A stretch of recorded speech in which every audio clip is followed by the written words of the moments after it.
আজকে আমি দেখেছি ছাত্ররা কি করে সুন্দর করে লাইন করে করে যাতে গাড়ি যায় তার জন্য ট্রাফিকের দায়িত্ব তারা পালন করেছে। আমি সেই ছাত্রদের সেই ছাত্রীদের যারা আজকে এইটা করেছেন তাদেরকে বিপ্লবী অভিনন্দন জানাই এবং সকলকে বলি আমরা যারা বামপন্থী কর্মী তাদের কাছে দুইটা প্রশ্ন। আমরা লড়াই করি শ্রমিক, কৃষক, সাধারণ মানুষের জন্য। যত বড় আন্দোলন হোক, রক্ত দেয় শ্রমিক, রক্ত দেয় শ্রমিকের সন্তান, রক্ত দেয় ছাত্র, কিন্তু ক্ষমতায় বসেন হাজার হাজার কোটি টাকার মালিকদের প্রতিমূলা। সেই ষড়যন্ত্র থেকে সকলকে এখন থেকে এই লক্ষ্য রাখা দরকার। জনগণের সম্পদ রক্ষা যেমন ছাত্র সমাজের দাবি, পূর্ণাঙ্গভাবে প্রতিষ্ঠিত করার জন্য তাদের পক্ষে থাকা, এই আহ্বান আমরা জানাচ্ছি।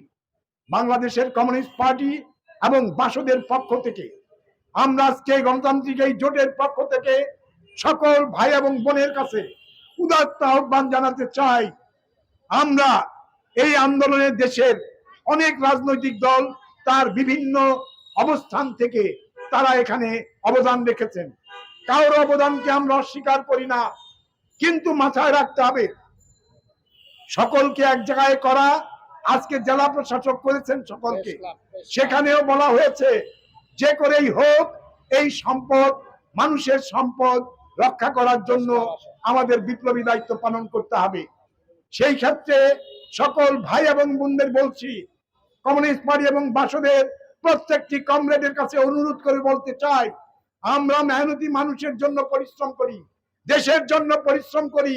যেখানেই কোনো অনিয়ম দেখবেন সাথে সাথে প্রোটেস্ট করে দাঁড়ায় যেতে হবে, সেখানে সংবাদ দিতে হবে কেন্দ্রে, ভয়ের কোনো কারণ নাই। এইভাবেই আমরা আমাদের বিজয়কে সংহত করব। সাথী বন্ধুরা, শহীদদের প্রতি আরেকবার অবনত মস্তকে সালাম জানিয়ে আপনারা যারা আমার বক্তব্য শুনছেন এবং বিশ্বাস করি আপনারা এই দায়িত্ব পালন করবেন, তাদের প্রতি শ্রদ্ধা রেখে ধন্যবাদ জানিয়ে বিপ্লবী অভিনন্দন জানিয়ে আমি আমার বক্তব্য শেষ করছি। দুনিয়ার মজদুর এক হও।